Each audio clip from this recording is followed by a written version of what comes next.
The name of this presentation is What Really Happened at the Autopsy. So tell us, Jim, what really happened? No. Let me tell you a little bit about how this started. About 20 years ago, I decided I was going to do a book. You got to get close to the mic? About 20 years ago, I decided I was going to do a book, and the people I really wanted to talk to were the people at the autopsy, because I felt if you could talk to people that had their hands on the body, you could have real answers to, was there a conspiracy? So I started doing that. And of all the people that I have interviewed over the years, James Jenkins has been the most reluctant soul I have ever met. But through persistence, and I think when I first interviewed him in New Orleans, and I didn't change his words, I reported them exactly as he told them to me. I was faithful to what he said. I think over the years I gained his trust enough that 2 decades later, he would call me and say, you know, William, my wife has been saying that I need to do something for history about this event. And would you please help me with this? I'd like to do a book. So I was elated. I've been trying for a good many years to get Jim to come to some of these conferences, and with no success at all. It's really been a trial for him. He's nagging. He's nagging. If you want to say nagging, nagging is good. He's had a lot of questions from a lot of people over the years. I think he felt he had been taken advantage of by the few researchers that he worked with. And so I was very honored when one day I got that call. And so that was 3 years ago. And so that took us off on a journey. You know, sometimes in life, I didn't know when I started out in this thing that it was going to take me down the road that I went down. And it's been a real gift to me to be able to tell their stories the way they had intended them to be told. But the real gift I got out of this, number one, I did discover for myself, was there murder in the assassination of President Kennedy other than Lee Harvey Oswald? I got that answer. But the greatest thing I've been given by these men is that they've let me into their lives to let me tell the story.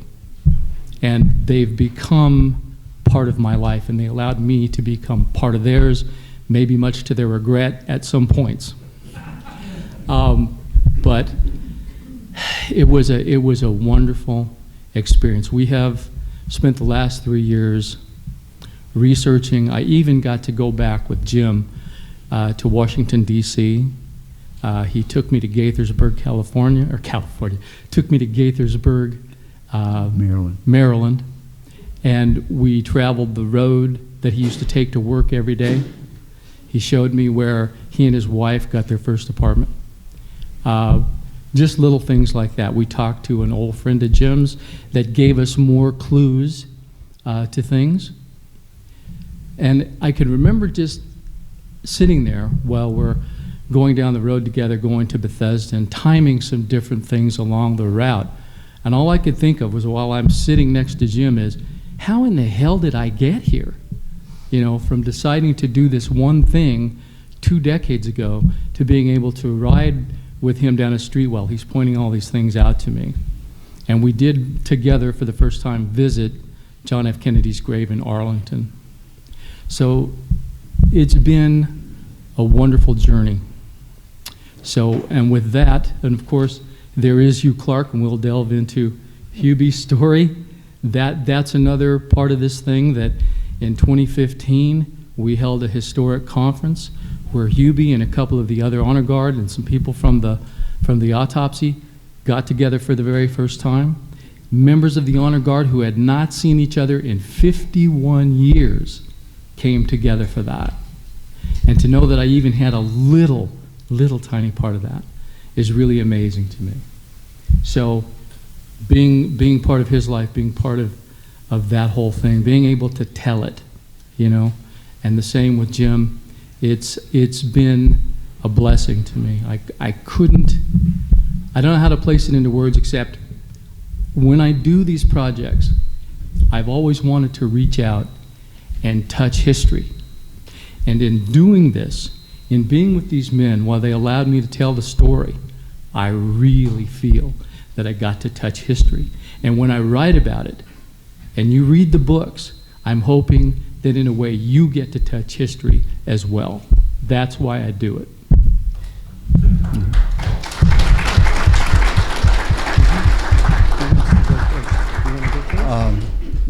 Let Hubert.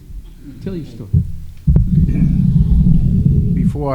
Before I start, I would just like to acknowledge all the veterans in the room. I still have it. And for those of you that have bone spurs, we'll save that for another day. But on this auspicious occasion, as William has stated to you, the first time I met William and Phil Singer, who collaborated together to bring us together after 51 years of not having spoken to any of the other members of the Casket team, my whole outlook on this Kennedy assassination was birthed to me by the government. I believed everything that the government had told us. And just so you know, that in my time in Washington, I probably have buried at least 350 individuals at Arlington National Cemetery. And for the most part, or being more specific, President Kennedy was my last funeral. And the very next day after we buried President Kennedy, I was awakened at 5:30 in the morning and was told to pack up, you're leaving. And I stated, well, it's not my time yet. They said, no, you're out of here. Unbeknownst to me at the time was that the other members of the Casket team were also awakened at that same hour and was told to pack up. I got shipped off to Europe, others got shipped off to Asia, others went to Africa, others went to 4 winds around the world. And it wasn't until these gentlemen brought us together after 51 years, and that's where the story begins, because what we believed at the time that had taken place at Andrews Air Force Base, at Bethesda Naval Hospital, at the White House, at St. Matthew's Cathedral, and then to Arlington National Cemetery really didn't happen the way the government had told the American people and told us at the same time. And that's why when William asked me to do this book with him, the name of the book is Betrayal, and if you purchase it along with Jim's book, you will receive an autographed photo of the Casket team at the last journey up to the gravesite of President John F. Kennedy. That's part of the carrot, so to speak. But as William stated, the way this odyssey happened, it started at Andrews Air Force Base, when we were told that there were 2 teams, that our responsibility was to remove the remains from the elevator truck when it came down. And as you remember in the photos that you observed, as we proceeded to take the remains off the elevator truck, we were mugged, literally, by Secret Service agents, by FBI agents, and it wasn't until 51 years later that we understood why. They didn't want us to touch that casket because at that time, and there's no doubt in my mind or other members of the casket team's mind that the casket was empty. And if we had allowed that to take place the way it did, when we handed over the casket, or when it was taken from us at Andrews Air Force Base, we let go and the casket dropped and almost hit the tarmac, as you see in the photographs. And if that had happened, we would not be sitting here today, because we would have known that the casket was empty. But it wasn't again known to us until 51 years later, because we shadowed the motorcade from Andrews Air Force Base to Bethesda Naval Hospital. It never stopped. Once we got to Bethesda Naval Hospital, we chased the ambulance around the grounds 3 times until we finally caught up with it at the loading dock of the administration building adjacent to the morgue. And again, we know it was the same casket because it had a dent in the top and the handle on the right-hand side. But as Jim later pointed out, God bless his heart, that while we were in the air shadowing the motorcade from Andrews Air Force Base, the president was already on the autopsy table and we hadn't even landed yet. So I'm going to leave it right there and allow Jim, and later on you'll be able to ask me any question you want. And the things that I don't know, I will tell you. But I'm not here to convince you of anything. I'm here to tell you an eyewitness account of what took place over those 4 days. What you believe is on you. I'm telling you not just my story, but of the casket team's story. It's not that we collaborated together, because we hadn't seen each other in 51 years. And there's a reason for that. There's a reason to be awakened at 5:30 in the morning and told to pack up. And never having the opportunity to say goodbye, to say, what experience did you have during those 4 days? They wanted to split us up so we would not have an opportunity to discuss what had taken place. And understand this, when you're in the military, people will ask me, and I'm sure there are people in this audience that will say, well, didn't you see this? Or didn't you look over here and see that? You need to understand, and those of you that have been in the military know, that when you're in formation, you're looking straight ahead. You're looking at the back of the guy's head in front of you. So just to stop you from asking me that question, you know, did I see this? I'm telling you what I observed, and I also want you to understand that as an 18-year-old individual that had to be signed into the military by his father under false pretenses, my story, the casket team's story, we never got together, we never talked for 51 years until we had the reunion, and that's when Jim shattered our dream of what we thought was our service to the country and to our commander-in-chief. And when you read in the book,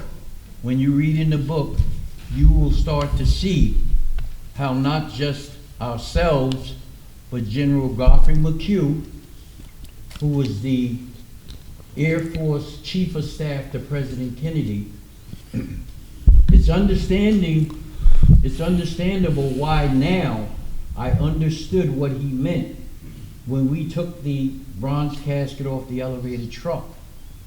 He shoved us aside, but in shoving us aside, he made a statement. And I remember like it was yesterday.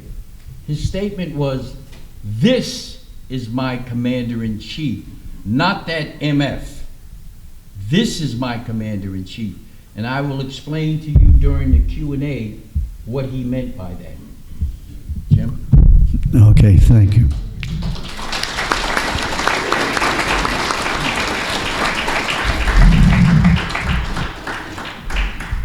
I guess I'm responsible for Hubie's shocking moments.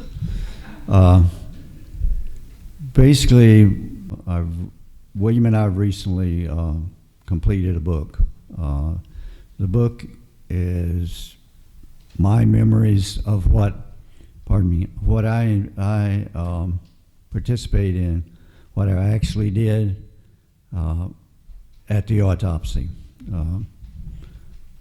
And I was one of two assistants. Paul O'Connor was the other one. And Paul and I were called about 3:30 in the afternoon. We were told that the president had been had actually been shot, and that he had died. And that we were to report to the morgue, because Paul and I had the duty, and prepare the morgue in case the president's body was sent to us for autopsy. This was, at that time, it was just kind of a precautionary type thing. Paul and I went to the morgue. We opened the morgue, went in somewhere between 3:30 and 4 o'clock. And we began to prepare for an autopsy, a routine autopsy, which we did every duty night. And I guess we were probably in there an hour or so, I'm sure. And then Dr. Boswell, I believe it was, came in and said that we were going to get the president's body for autopsy. We changed our routines to the fact is that normally we would label our specimen jars that we took tissue samples from microscopic and placed them in the jars. We would put the name, the tissue, and the autopsy number on it. And the autopsy number was something that was pre-printed in the log, but we had a stamp that sequenced the same number, I believe 3 or 5 times. And we used that to stamp toe tags, identifying paperwork that came to us. Most of our autopsies were brought from the hospital itself, so we had paperwork with it, and we stamped that with the autopsy number. But we were told to remove the labels with the names, with the president's name on it, and only use the autopsy number for identification. We were also told not to log the body into the morgue log. This was unusual. In the military, everything is specific, and it's actually done that way or you suffer consequences. And at that point in time, Paul and I prepared for the autopsy. We put out the instrumentation, prepared the solutions and so forth, what we call the bucket brain, our brain bucket. We put formalin in it and placed the gauze sling over the top of it. Approximately, now, I would like to say this. I was in that morgue from 3 o'clock to approximately 8:30, 9 o'clock the next day. I never looked at a clock. What I had to do was fairly intense. I had to listen to the pathologist. I had to do what they asked and observe what they were doing. And so I stood at the right shoulder of the president's body almost all night. And the body came in approximately at 6:30. Now that time frame, I had to have a timeline in writing the book. The time frame I took from Dennis David. I took that time frame as opposed to other time frames that exist out there that came from government sources, from other individuals and so forth. But I chose this one because it was the most realistic to me. Plus, it was collaborated by Sergeant Boyden, who was in charge of the Marine security detail there, and that's the time that he filed his action report to his superiors. And then several years ago, we were contacted by an individual, Dr. J.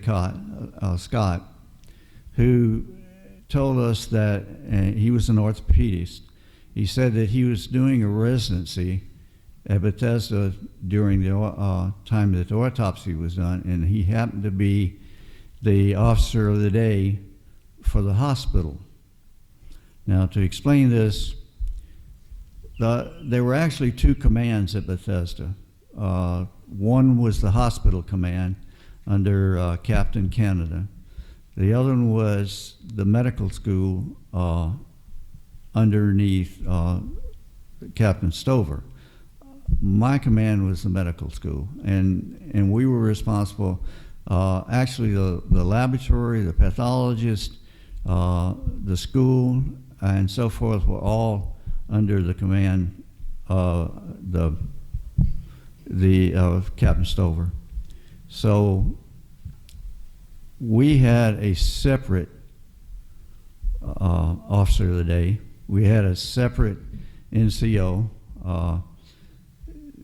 Dennis David was basically that non-commissioned officer that was in charge that night. And Dennis was the one that was told to put together a detail to unload the casket. Now, I think that order was actually a misstep because of miscommunications, because I think that was ordered by Captain Canada because he was under the assumption that the hospital command was going to be in charge of the autopsy, which was a natural assumption because Pumphrey's funeral home had a contract with the hospital. When we finished with the autopsies, we would put the bodies in the cold room. Pumphrey's would come, pick those up, take them, and do the cosmetics and actually prepare the body for burial. So I'm sure that Captain Canada just naturally assumed and was trying to be proactive with all of this. But anyway, the body itself came in again around 6:30, 6:38, somewhere like that. The striking thing about it to me was the fact is that the casket that the body came in was so plain. It was what we called a shipping casket or a transport casket, and it seemed a little strange to me that the president's body would be placed in something so mundane, so simple. But anyway, it was in a shipping casket. Came in. It was not brought into the morgue proper by Dennis's team, even though, according to Dennis, they unloaded it from a hearse, a black hearse, in the back, and his team brought it to the anteroom, which is where the coal boxes were, and placed it apparently on the floor. It was picked up outside there, brought into the anteroom, and then brought into the morgue. It was brought in by individuals in dark suits. A couple of flag officers were also accompanying. Flag officers are actually admirals or generals. It was placed on the floor in the morgue, partially between the two tables. Paul and I started over, but then there were so many people there, and it was such a small pay. I stopped. I stayed at the table. Paul went over, took the body, helped remove the body from the casket. They brought it over and put it on the table in front of me. At that time, Dr. Boswell thanked everybody and asked them to leave. At that time, everyone left the morgue. And then Dr. Boswell told Paul and I, don't unwrap the body, don't let anyone in, and he left. And I just naturally assumed that he was going up to the laboratory to talk with Dr. Humes. They were going to come up with a plan, how they were going to do the autopsy. Approximately 15, maybe 20 minutes later, Dr. Boswell returned first. He came into the morgue. He motioned for me to come and help him. We removed the wrappings from the body, not the head. The head remained wrapped. We placed a sheet over the body from his waist down. And then we began to do what we could consider the face sheet. The face sheet was nothing more than a military form that had drawings, the body drawings on it, had places for the weights, measurements. We placed the wounds, the surgical cut downs, old wounds, the back wounds, the appendix scars, and so forth on that sheet. Normally, the people who were assisting, which would have been Paul and myself that night, we would have actually looked for scars and so forth, and the pathologist, if they were involved in it, would write in the results, okay? This wasn't done that way. Dr. Boswell actually examined the body and dictated to me what to put in there. Now, it's not nefarious that he did that. It was just because I could see what he was doing. I'm sure he just wanted the hands-on, and because the responsibility that he had was great, and he wanted to make sure that he actually accomplished it. But anyway, so we proceeded with that. When we were almost finished with it, Dr. Humes came back in, and he had 4 flag officers following him. At that time, I didn't know who these people were. As they came into the morgue proper from the anteroom, the flag officers went into the gallery, and they came down to the end of the gallery and stood at the rail adjacent to the autopsy table where I was and the body was. And then other people began to filter into the gallery, but nobody was allowed on the floor with us. And at that time, Dr. Humes, and I know there was one other person that was with him doing that, and I believe, and still do believe, that was Dr. Fink. Now, Dr. Fink, in his report to his commanding officer, had said that he didn't arrive in the morgue until after the brain, I believe he stated the brain, the lungs, and the heart were out of the body. But that doesn't seem to be, it's actually suspect for the following reasons. First of all, when the head was unwrapped, then Dr. Humes directed the photographer, who at that time was a corpsman, to take some photographs of the head. And he took heads with a small camera, what I assume was a 35 millimeter. I don't know much about photography, but Anyway, it was not a camera with a flash. There were no lights or anything set up for it. But they took a series of photographs, and then we started doing the X-rays. When we started setting up for the X-rays, then the people in the laboratory were again asked to leave because of the radiation involved in it. Portable X-rays at that time were not really well shielded. So the people left, and that included, and I was told to stay, and I was given a lead apron to assist the X-ray technician, and who I was later told was Gerald Custer.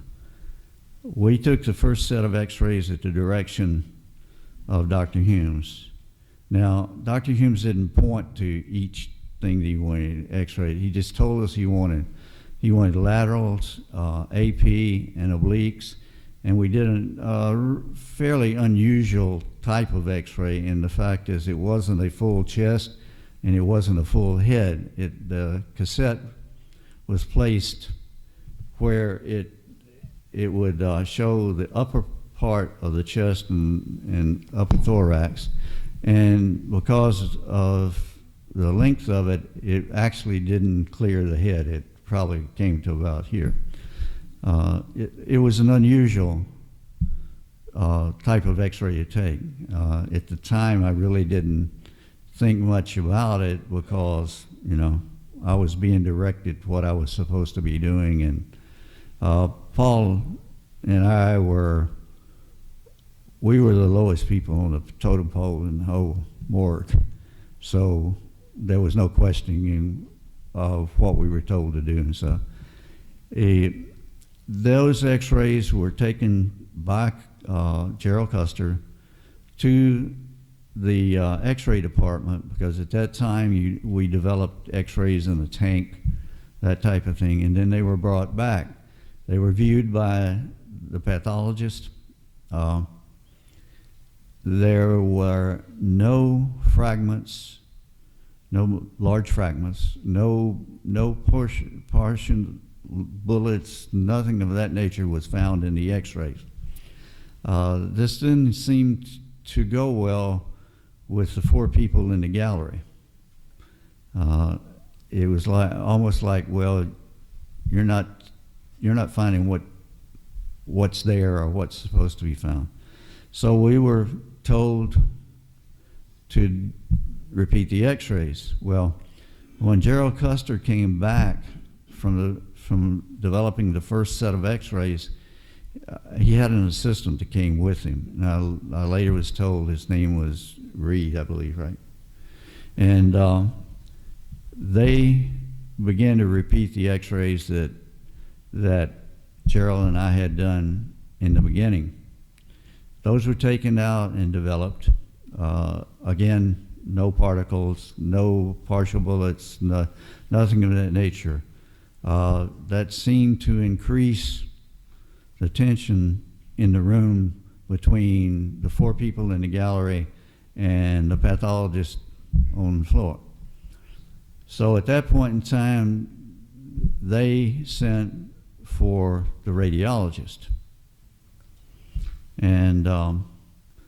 Eversole came in, and he directed the taking of the X-rays by Gerald Custer and Reed.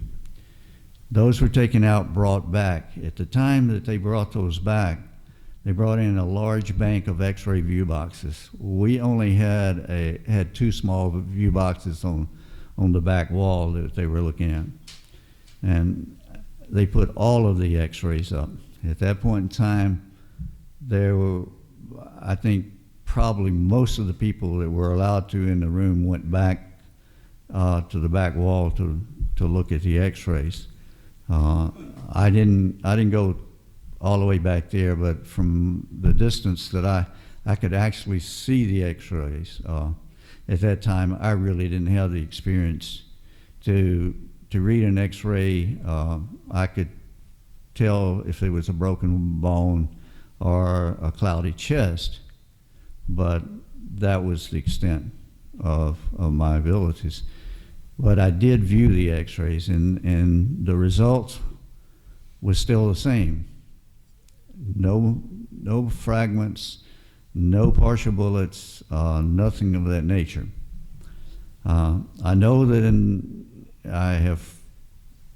I know that there have been reports that there were bullets that fell out on the floor. There were large fragments taken from the behind the ear, things of that nature. I never saw that. If it had occurred, I think the 4 flag officers would have been dancing on the seats. But anyway, that never occurred. After we did the x-rays, Dr. Fink and Dr. Humes began to examine the head. And to a certain extent, Dr. Boswell was involved, but he wasn't in the area of the head. He was across the table from me, and we were looking. I was looking to my left down on what Humes and Boswell, and then Dr. Boswell was on the other side. But at that time, Dr. Fink actually found a wound in the right temple. It was slightly forward of the ear and a little above it. Dr. Humes and Dr. Fink were discussing this wound. I could see the wound, but it was in the hairline, and the only reason I could see the wound was because Dr. Fink was, they were moving the hair and looking at it, and the wound had gray borders. It wasn't exactly round. It was more of an oblong type thing, and it was about the size of one's tip of the little finger. And Dr. Fink speculated that the graying may be from a bullet. Well, at that point in time, Dr. Humes was called to the gallery to talk to one of the military people. I later was told that was Dr. Berkeley, who was a physician's was a private physician for the president. He came back to the table immediately. He told Dr. Fink, we need to get back on the head wound. So they went back to examining the head wound, and the small wound in the right temple was never returned to that night. It was never re-examined. They didn't return to the examination of it. There was never any conclusion as to whether it was actually a wound, whether it was entrance, exit, anything of that nature. After they began examining the head wound, they were examining it. Basically, what had happened was that, we had when the secondary wrap on the head was taken off, the wound had adhered to the wrap. So when it was being taken off, the wound actually kind of separated, and then when the wrapping was removed from or separated from the wound itself and removed, the wound closed back up, with the exception of where bone and tissue was missing. And consequently, after that, like I said, we had done preliminary photographs with Dr. Eversole coming in. Mr. Stringer, who was a civilian photographer and actually was in charge of the photography school there, he came in, and then he took over the process of photographing what the doctors request, and that the photographs were done all through the autopsy itself. at different stages at the request of Dr. Fink, Dr. Humes, or Dr. Boswell wanted photographs of this. There were many, many photographs taken, and which today we only see 7, and then there is also a question as to whether those 7 were taken in the morgue that night or whether they were taken somewhere else. It's not something that you can really, I can only allude to it. I have no specific things other than I know that some of the photographs from the Fox photos do not appear to be taken in the morgue itself for various reasons. Telephone in the wrong place, headrest that I actually did autopsies in that morgue for a little over a year, and I never saw that headrest. None of the other people who were in my class that did autopsies ever saw that headrest. And I'm not sure that the autopsy table where we usually did the autopsies really had the ability to have that headrest mounted on it. So that's actually one of the things that makes me believe that those photographs may or may not be taken in the morgue, the Bethesda morgue, the night that we did the autopsy. There is one autopsy photograph that has the picture of the block, the headrest that we used, which was actually a horned block that you could rotate for different size necks. And we always placed that under the neck because as you were doing the autopsy, and actually we had already seen minor rigor mortis in almost every autopsy that we did. So you wanted to make sure that whenever the rigor mortis set in, that it would not be difficult to be able to position the body normally in the casket when it was prepared.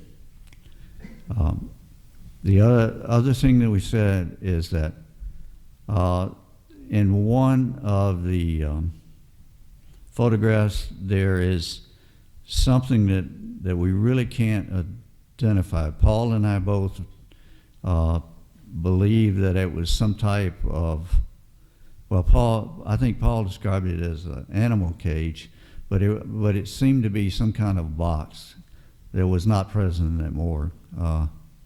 As a matter of fact, in the position that appeared, there was an old Army field X-ray unit that sat there with a sheet over it. We very rarely used it because when we did use it, it radiated everybody that was in the morgue, everybody was in the hallway, anyway, or in the galley that was across the hall. So as I said, it was more or less used as the last resort when we couldn't get a portable X-ray from the X-ray unit with a technician. Some of the other thing was concerning the telephone. In one of the photographs, there appears to be a telephone on the wall directly adjacent to the table.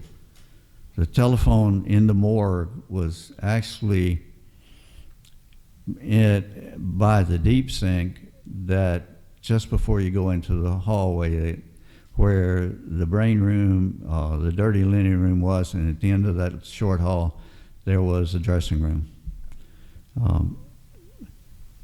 That phone, the telephone was memorable because it had a old telephone curly cord on it, but it was so long that it could reach anywhere in the morgue, and so it was again unusual and memorable. We from there we progressed. Dr. Humes actually removed the brain. and some of the wound actually spread open and returned. That's significant in two aspects. First of all, to remove the brain, that only had to be extended a short period of time. He also made a coronal suture from that suture down to the tragus, which is this part of the ear. Because of the fracture in the right side of the head, it was extremely malleable. You could move it around with your hand. All we had to do was to separate those two. You could almost fold down the side where he did the incision, and the brain was right there, and it could be removed. As Dr. Humes was removing the brain, he made a statement, kind of an utterance to himself about, well, you know, the damn thing almost fell out my hand.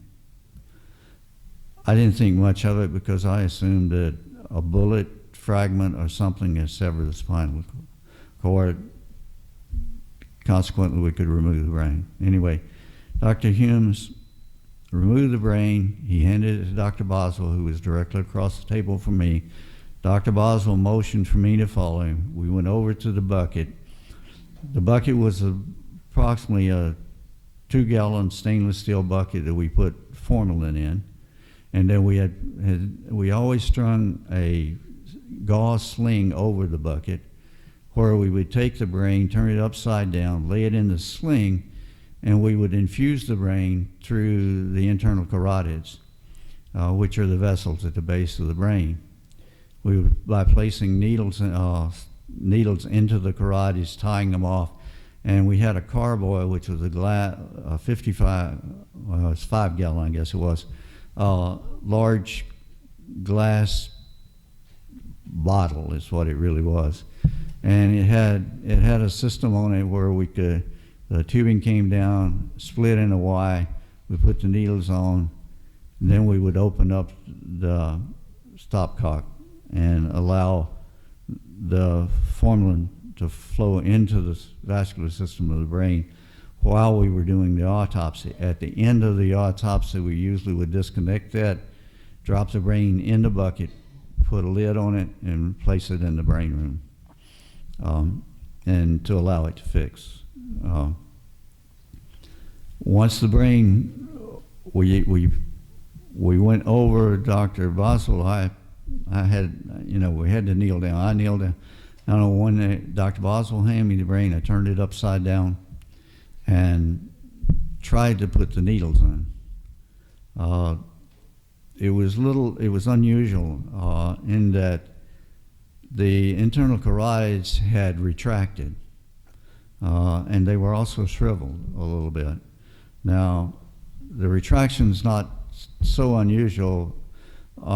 Arteries have musculature to them, and they'll snap back when you cut them. But these were actually retracted as if they had been cut for some time.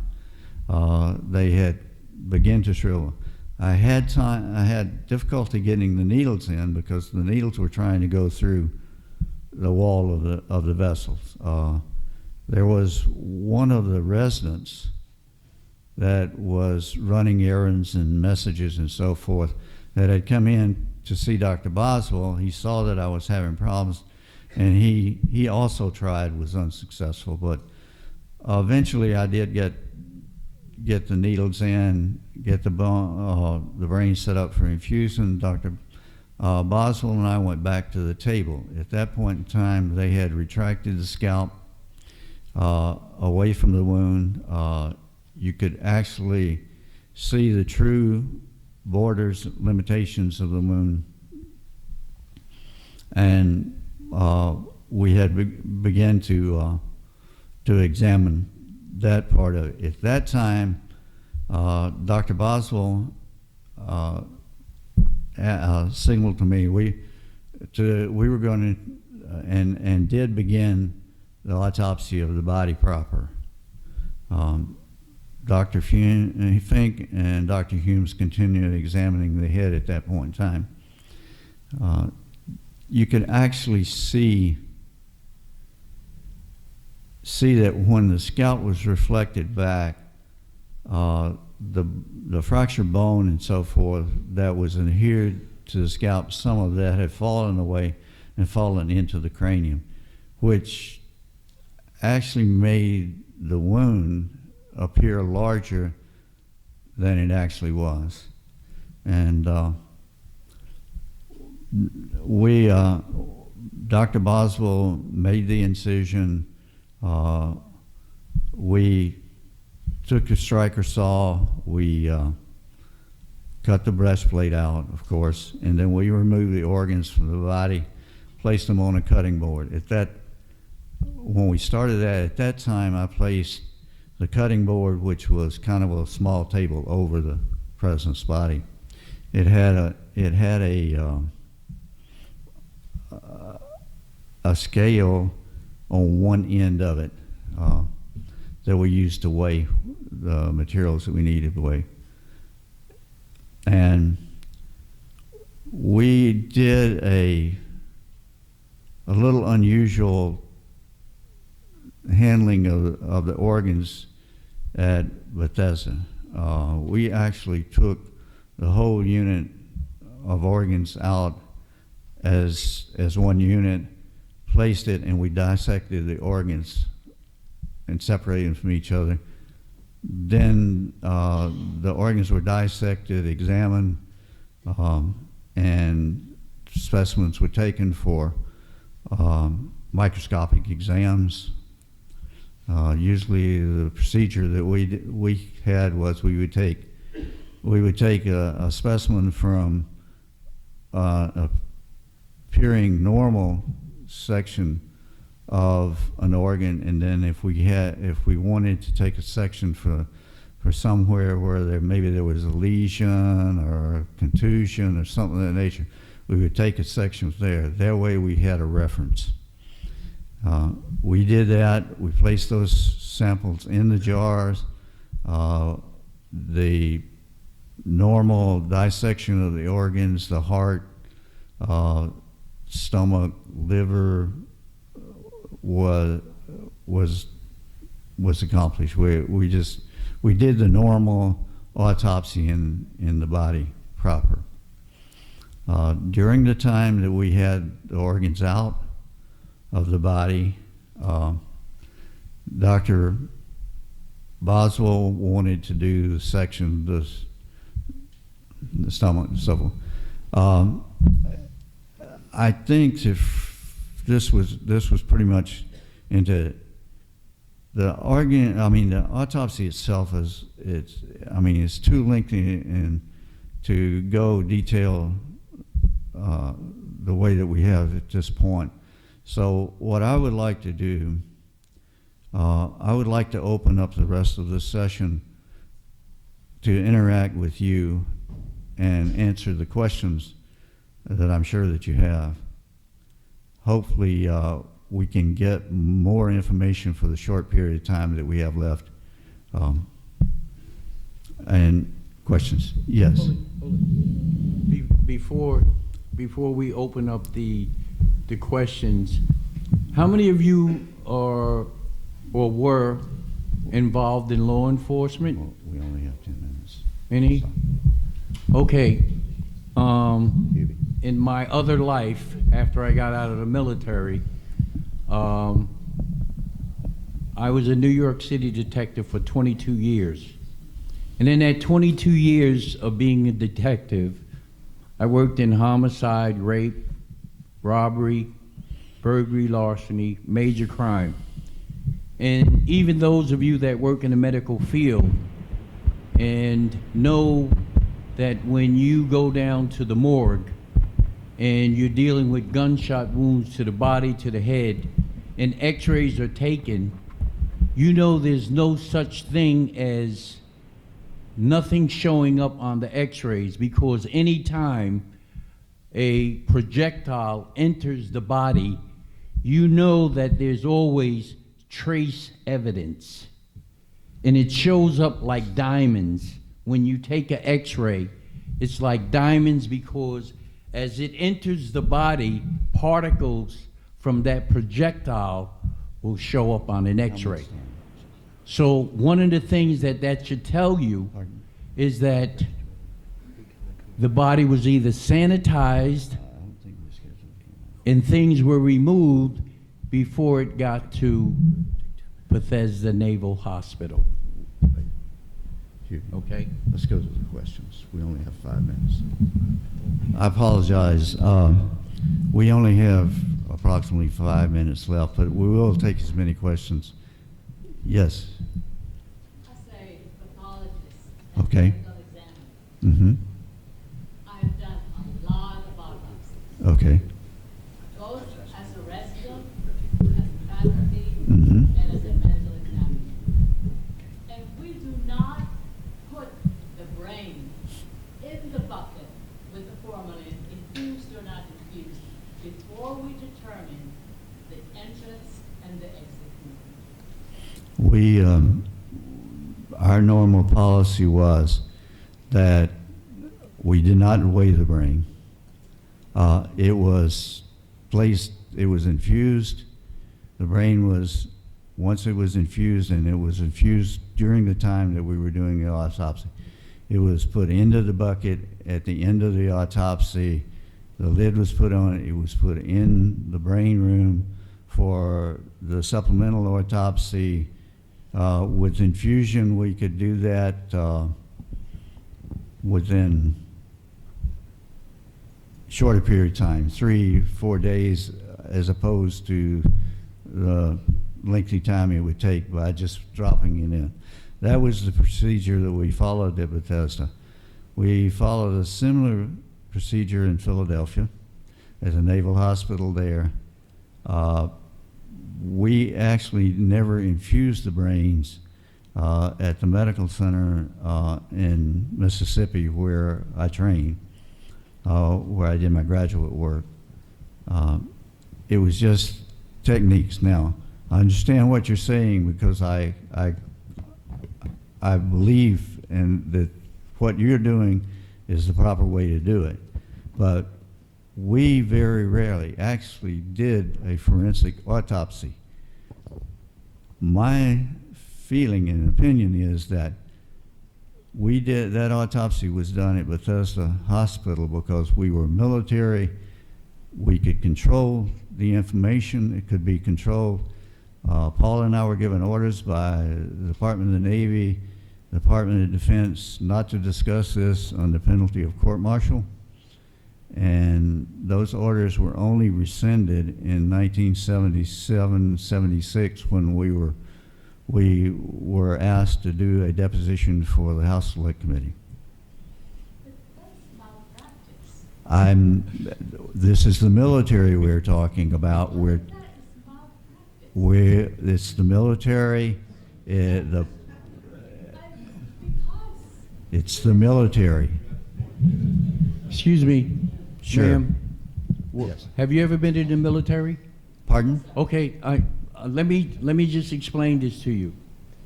but you are I okay. understand, and Jim No. understands what you're saying. Let me say. Okay, I'm not arguing with you. In civilian life, we probably would have been classified as dieners, yes. But this is a medical. It is, and you have to accept the fact is that the pathologists that were required and assigned to do this were not forensic pathologists. The only pathology that had any experience in body wounds was Dr. Fink. Or the commander. I'm not disagreeing with you. I mean, we do that for the garbage collector. Jim was 21 years old in the military at the time, and he was, let's hear some other questions. Ladies, I have a two-part question. Sure. The first is, could you describe the approximate size of the wound you observed at the back of the head? Would it be, for example, as Chuck Crenshaw suggested, about the size of your fist when you double it up? Something similar to that. I have to say that the wound that I saw, and actually was well defined after the scalp was reflected back from him was pretty much in agreement with the Parkland doctors. Part two is this. As David Lifton has emphasized in the official autopsy report of Bethesda, it's a much larger wound. It's virtually the entire back of the head. Can you account for that discrepancy? I think the statement from it was the entire back of the head is not really. I think that's a perception. The wound itself was approximately 3.5 inches long, 1.5 to 2 inches wide, and it encompassed mostly occipital parietal, and it, again, like I said, I agree with that, but in the very mathematical, exact depiction in the Bethesda autopsy report, it is enormous. David Lifton has a diagram of the comparison. Okay. It's like the difference between the heel of a foot and the whole footprint. It's that enormous. that is incorrect. But it's in the book. No. What he states in the book is that Dr. Humes described it as 13 centimeters. That's approximately 5 inches. Dr. Boswell described it as 19 millimeters. Now, the discrepancy there is, and this is purely my opinion, is that when the scalp was reflected, bone adhering to the scalp fell away and fell into the cranium, which gave the wound an appearance of being larger than it really was. Thomas Evan Robinson, who prepared the body for funeral, was present when he said he saw Humes take a cranial saw to the skull of JFK and enlarge the wound. And Reed was with him there at the time. 2 witnesses. The ARRB has their depositions. Were you aware of any of that? I'm aware that they were incorrect. No. They witnessed it, Jim, just as you reported what you witnessed. No. I mean, they probably did witness it, but no. Let me finish this, please. You have a question? Yes. We get the microphones over here. Mr. Jenkins, did at any time the people that were conducting the autopsy, Humes or Fink, were they ever being recorded? Did they talk into any kind of recording thing or any stenographers there? The only notes were the notes that they took. Oh, they were written notes. Follow-up question to that. Was there a person filming named Bill Pitzer or not? Are you aware of that? I don't know if Pitzer was actually doing filming or anything of that nature. The only thing that related to the photographs of the body was actually an incident that I wasn't aware of why it occurred, but there was a commotion back in the gallery. Later I was told that one of the Secret Service people had taken a camera away from someone and exposed the film. That's really all I know about.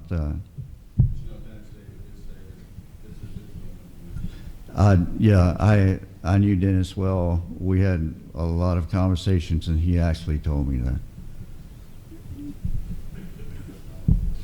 All right.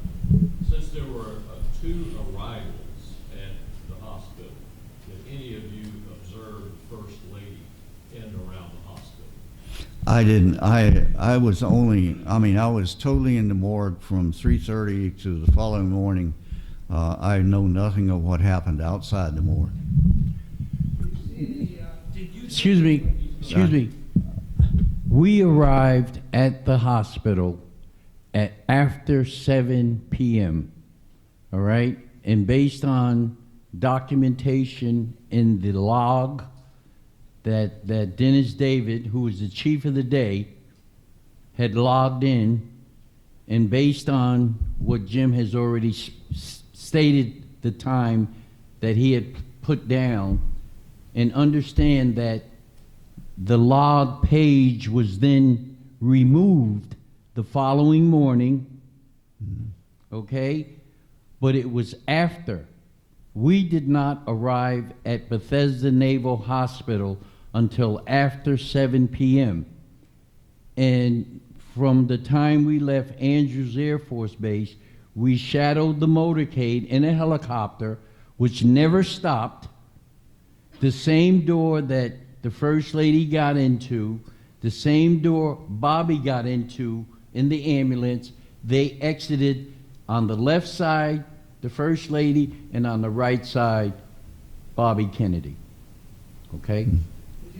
Yeah, let's Did you consider? let's get this gentleman. He's been trying.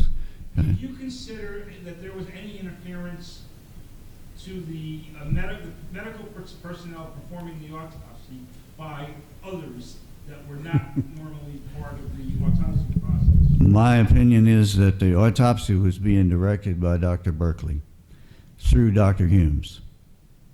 Question. Did you see when we reflected the scalp back, did you see the fractures, surgery, cuts in the skull, fractures?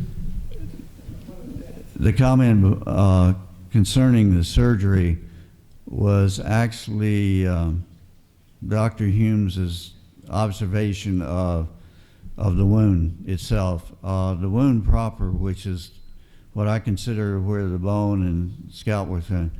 At the top of the wound, there was a jagged incision, or for lack of a better thing, that actually ran forward toward the front of the head. It wasn't exactly parallel to the sagittal suture or the midline. It kind of followed one of the fractures in the skull, and it was really ragged in various places, but it seemed to have been connected with rather neat, clean cuts. It was Dr. Humes asked the gallery, someone in the gallery, if there had been surgery done at Parkland Hospital. He was told that no, it had not been. But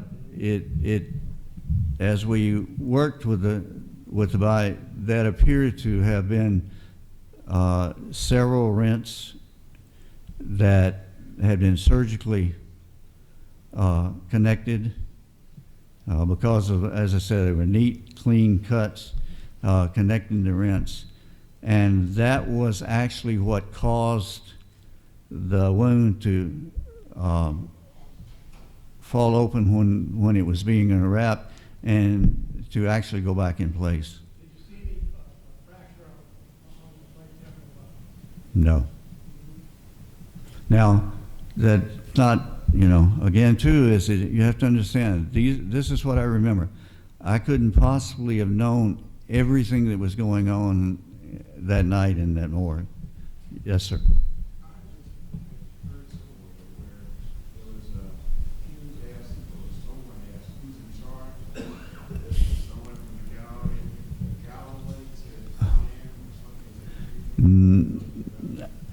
I've heard that too, but I can't really address it, with any authority. I know that Humes, in some of his testimonies,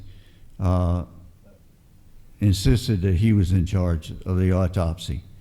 And as far as operating the autopsy and so forth, he was the senior pathologist and was responsible for directing, but he was being directed.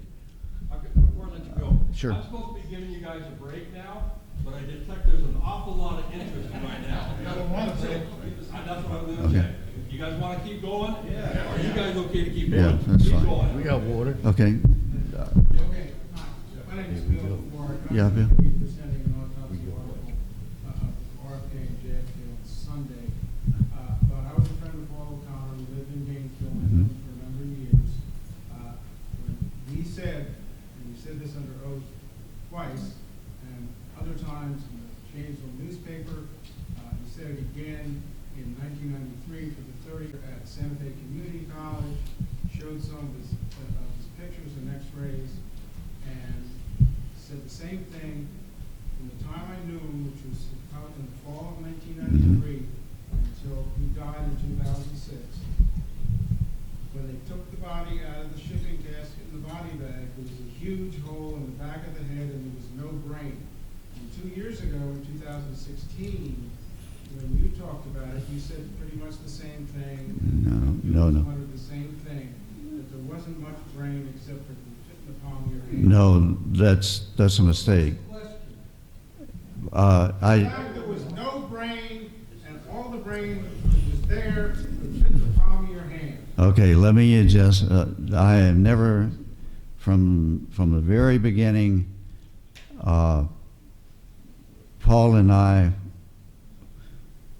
said that there was a large gaping hole. Now, I can see where he would have saw it, because the wound had a huge amount of tissue, matted hair, blood, and so forth. Until the reflection of the scalp, it was extremely difficult to actually identify the borders of it. It just seemed to be a big mass there. When, as I explained, when the wrappings were taken off, they adhered to the head because of the serum, dried blood, and so forth, which caused the wound to gape open. Now, the brain that we had at autopsy did not have damage that you would expect by comparing it to the damage that was to the skull, to the head itself. There were other anomalies considering the brain. The brain, the convolutions on the brain, the gyri, sulci, they were abnormal. They didn't look like the normal brains that we had taken at autopsy. The gyri were flat, seemed to be larger. The color, instead of the gray that we normally saw, had a white sheen to it. Now, tomorrow, I guess, I have worked with Dr. Mike Chesser for several years. In not 19, but in 2015, Mike had approached me about the brain that he had actually seen the photographs in the archives. He believed at that point in time that the brain had been in a, his statement is that it had been in a jar with other brains and fixatives. That would really account for the appearance of the brain, as you can probably attest to. Yes. Pardon? What happened to the brain after you put it in the jar and put it in the brain room? It was in the bucket. I don't know what happened to the brain, because when Paul and I went back to the morgue after we were given the orders to make sure that we had finished everything that was necessary, the morgue log was gone. The casket that was pushed up against the coal boxes was gone. Actually, it was gone before we left the morgue. And the brain bucket was gone. Mm-hmm. We're going to have everybody who wants to ask a question come over Sure. here so everybody can hear. Okay. So if you want to ask a question, come up here, please. Okay. Just before Paul O'Connor told me the same thing in Florida about the brain was gone practically. Yeah. Okay. Okay, that's what he told me personally. It's the same thing as that gentleman said. Now, here's the question. You said there was quite a big missing part of the head back here, right? Okay. Now, what about up here? What did you see there? I did not see anything there. Nothing there? Okay. No. So the Zapruder film that shows this thing you think was fake? Not really. I think what the Zapruder, there was a flap on the side of the head that in one of the photographs is actually extended out. I think, in my opinion, that flap was actually fractured, skull and so forth, prior to Dr. Humes making the coronal suture, incision in order to remove the brain, which freed that up to allow it to be flexible to move out in and out. In the Zapruder film, though, it shows the flap going like this. It's like this going this way and that going that. I mean, that's in the Zapruder film. I'm not sure. That's my interpretation. Did you see the Zapruder film? Yeah, I have, and my interpretation was, or what I assumed was, that it was the flap that was separated, but it actually went back, because when the body we first saw the body, the flap was not. I didn't see the flap there. Okay. And it wasn't until, actually, to be honest with you, I never saw the flap in that position that is shown in the photograph. Okay. And let me address the thing of brain and no brain. I believe Paul. I believe the two people. But I also believe that even though they were sincere in what they said, I think it was more or less a shock effect in their perception. Now, I guess I will go on record as saying this. I do not believe, personally, that the brain that we took at autopsy was the president's brain. Okay. And I also would like to explain why.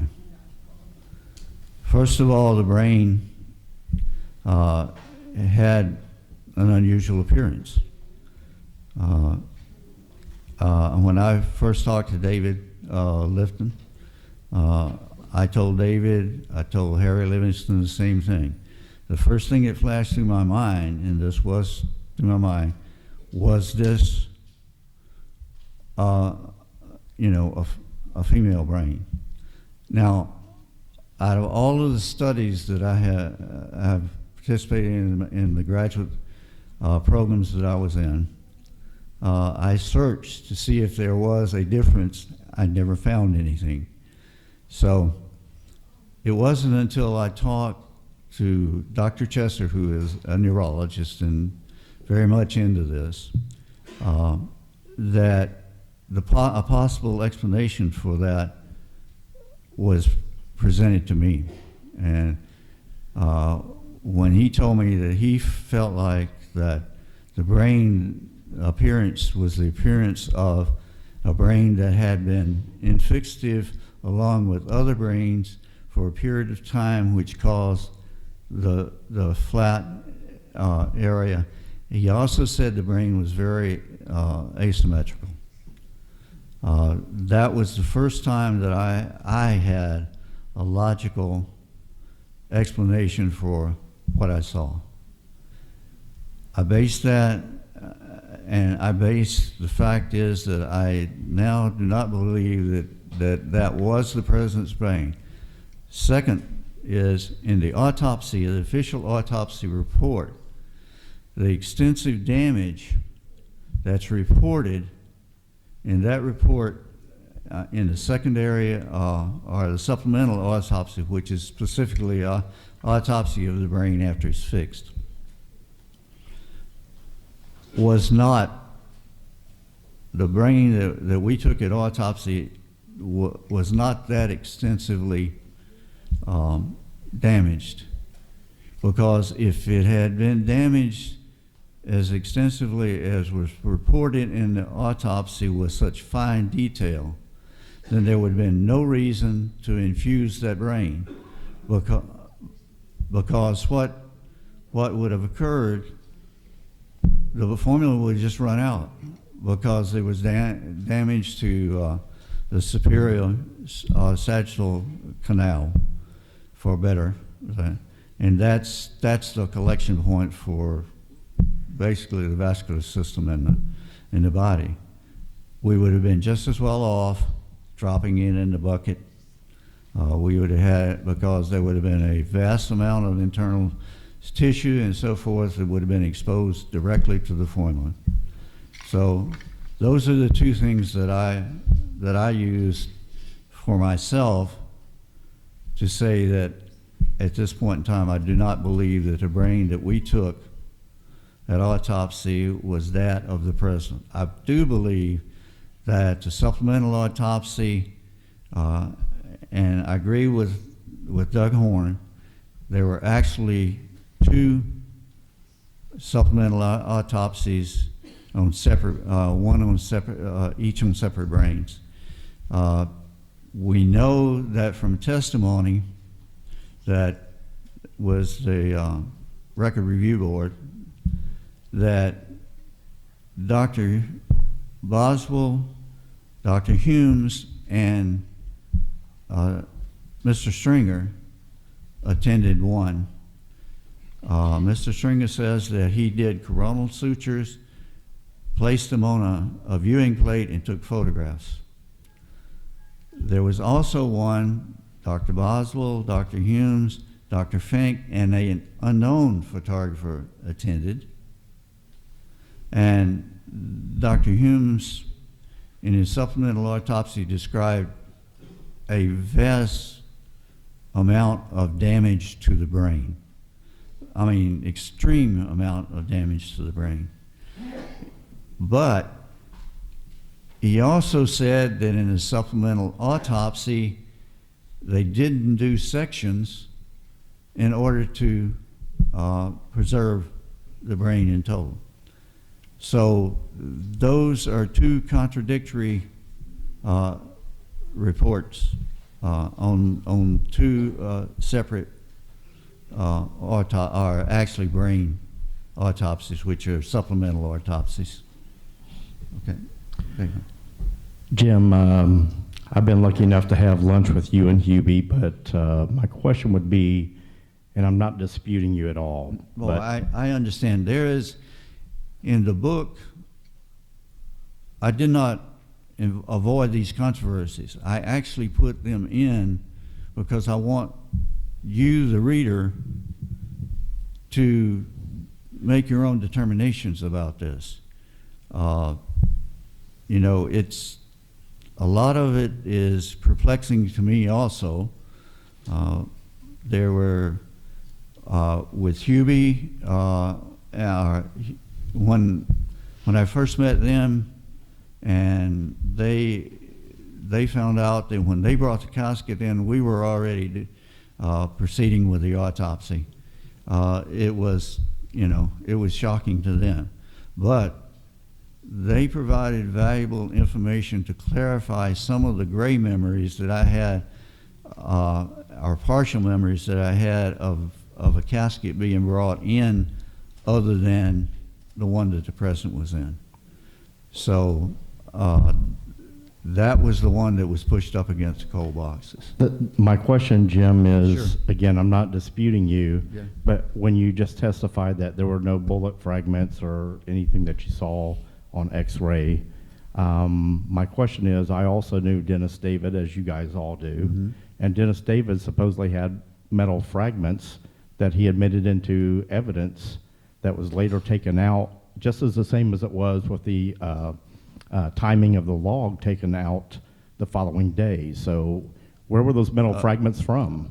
The metal fragments were brought into the morgue somewhere late in the autopsy. They were in it's similar to a Ziploc bag, except it has a twist tie on it. In a small bag, there were metal fragments, and they were also bone fragments. They were small. They were measured in millimeters. And those fragments, during the autopsy, Dr. Humes, Dr. Fink, tried to fit those into some of the niches that were in the wound itself. Was not very successful.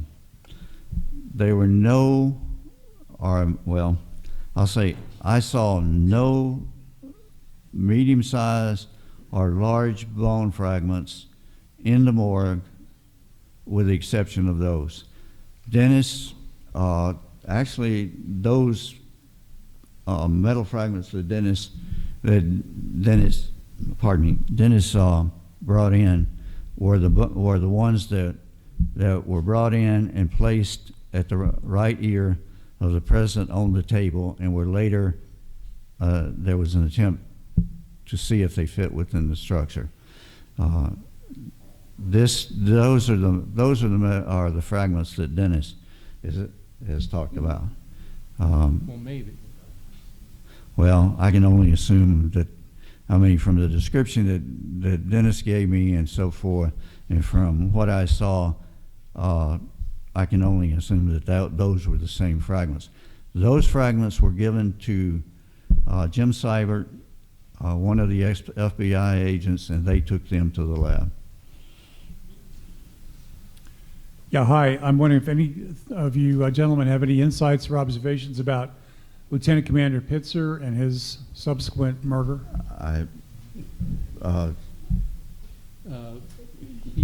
Well, if you go back and you read the reports on Pitzer, they came to the conclusion that he committed suicide. So we don't. Move closer.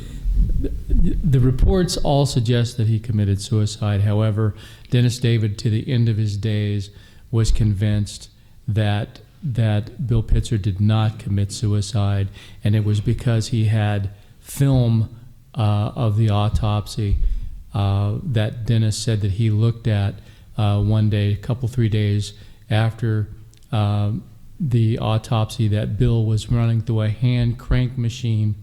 And so we just don't know. That's part of the bigger mystery. Thank you, gentlemen, for your service. I'd like to say something about the Pitzer. Yes, please. All right. You can, there are some incidents I'd like to explain. In the pathology, well, I'll put it this way, there is a report, they did a paraffin test on the hand. Now, they couldn't, you know why they couldn't use the paraffin test? Because there was too much flesh, blood, and hair enmeshed in it. In other words, the hand had been damaged severely, so they couldn't use it. When you pull out that paraffin and you've got macerated flesh, it pulls it off. That's not a normal hand. Now, the widow wanted to get the wedding band and sent a relative to get it, and we have a report that, according to Mr. Eaglesham, whose work I do not accept, he said the relative went over there and forgot to go and get the wedding band and came back and made up the story that the man's hand was totally was messed up, so they couldn't get it off, as if a relative would tell a widow such a thing, such a horrible thing. On the other hand, Mr. Eaglesham has autopsy photos showing both hands looking just fine, but you cannot see them unless you get an appointment. All right? I've examined Mr. Eaglesham's work. He is a former biochemist who somehow thinks it's more profitable for him to these days to write freelance writing for people. And I wonder for whom. So we don't get along very well. And I do not believe that Mr. Commander Pitzer committed suicide and also chewed up his hand first. Okay.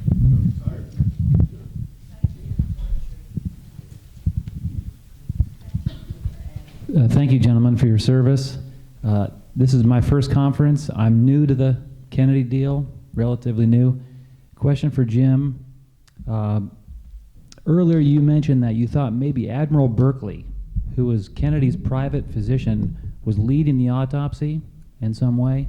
Do you believe that he was pro-Kennedy, or was he complicit in this in some way? I really don't. I don't really know. I think that he was directing the autopsy, following directions from the Kennedy family and probably from Bobby Kennedy. There was a reluctance when we first began the autopsy.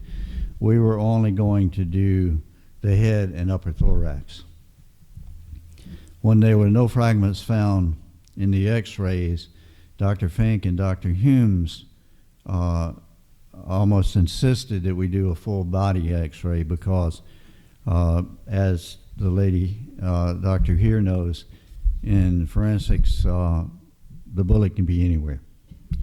So we actually started the full body autopsy before we had permission to do it at Dr. Humes and Dr. Fink's insistence. Just in support of the other brain, I was reading in the last year, it was the x-ray, the man who, I don't know if it was Stringer or the other man, but the underneath photo in the National Archives, he said he never took that. There was never an underneath, and I don't know what the word is for that, but it was an interesting word. Yeah, Mr. Stringer actually said that he never took any photographs of the underside of the brain, the basal side.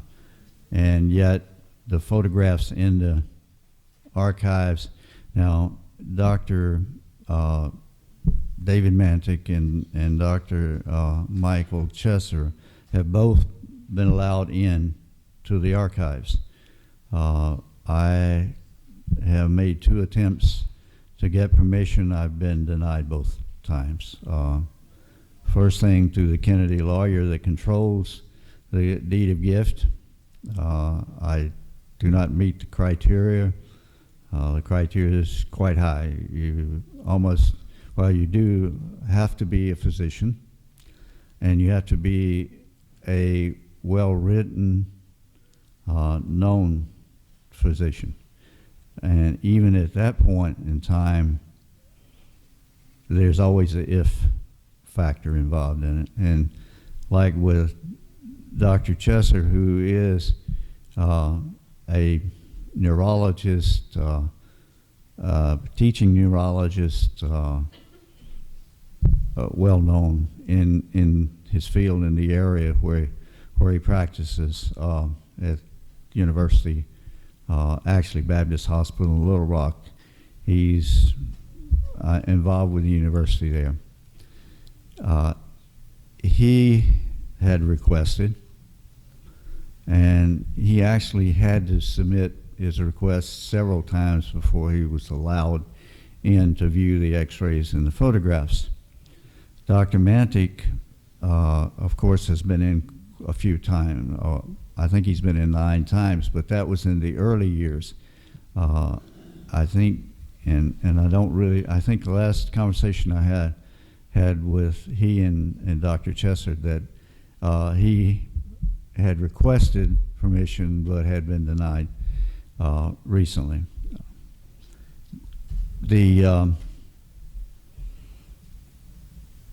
It's an extremely frustrating thing to be asked questions about the photographs and so forth, and not be able to view the original photographs that are in the archives. This, and this, like I said, this is a situation. Dr. Mantic and Dr. Chesser have both tried to get me into the archives. I requested permission from my local congressman. He was unable to actually get permission for me to go into the x-rays. This is not an unusual type of situation. I wanted to return to Bethesda to verify or answer some questions about the morgue, its present location, what had occurred, and things of that nature. We weren't able to do that too. Yeah, but we were unable to do that also. This is one of the situations that the researchers run up against. These things are sequestered. Paul and I were never called to actually testify before any of the government inquiries. We were only required to give a deposition for the House Select Committee, which turned out to be a fiasco. The Record Review Board, they were not allowed to contact us. So and then after the House Select Committee, supposedly all of the records, or most of the records, were to be released to the public, with the exception of mine and Paul's, which was put into another 50-year sequestration. Was only released because of, I think I'm not sure what the act is called, but the act established the Record Review Board. Yes. Thank you, Mr. Jenkins. Please show me with your hands on your own head where the entrance wound for the large exit wound and where the large exit wound were exactly. I can show you where the wound is. The wound is approximately in this area. Okay. In the occipital, parietal, and as I described earlier, there was more of a fracture line than anything that formed a tail that came down and touched on to the temporal area here. The wound here was a small wound that I can only tell you what I left the morgue thinking or feeling, that I had seen two actual wounds. During the autopsy, we were told that the throat wound was actually an emergency tracheotomy and not to bother with it. That was the wound that Dr. Perry said he did the tracheotomy over. I went home the following morning thinking that the president had been shot from the right front with an exit wound in the back of posterior portion of the head, and that he had also been shot in the back,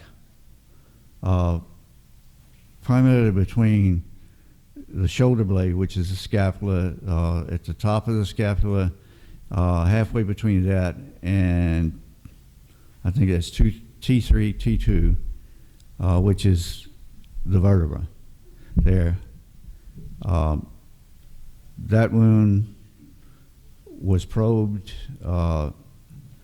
When it was probed, it actually went downward at approximately a 30-degree angle, and the depth of it was, Dr. Humes could probe the depth of it with his little finger.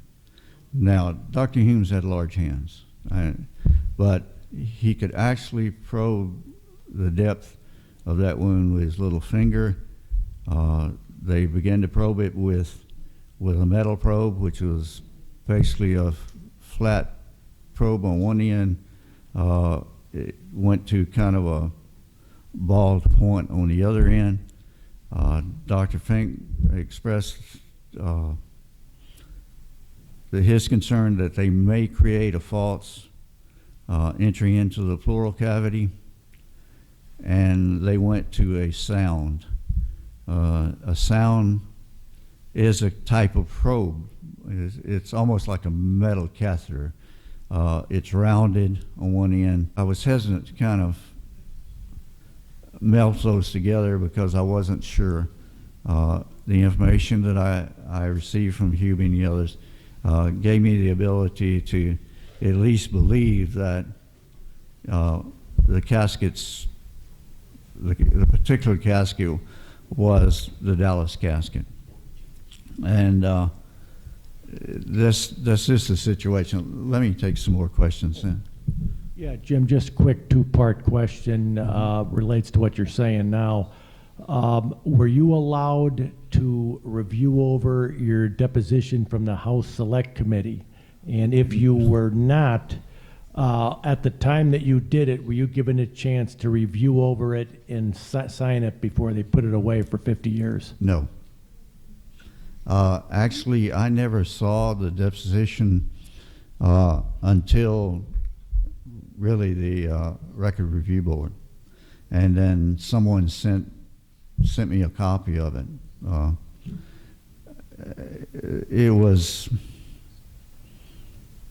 There were a lot of it that totally made no sense. And then it seemed to, the whole process was argumentative. And it was a process where they would ask me a question, I would tell them, and they would tell me, well, that can't be right because so-and-so said this. And quite frankly, toward the end of the interview, I terminated the interview and went back to the graduate school where I went back to my office. At the very beginning, I was contacted and told that these two people would show up at my home on such and such date. They wanted to discuss my participation in the JFK. I told them at that time I really wasn't interested in getting involved in that or reliving it. Then I was told that that was a mandate from Congress to establish the House Select Committee and that I was required to do that. At that time, I said, okay.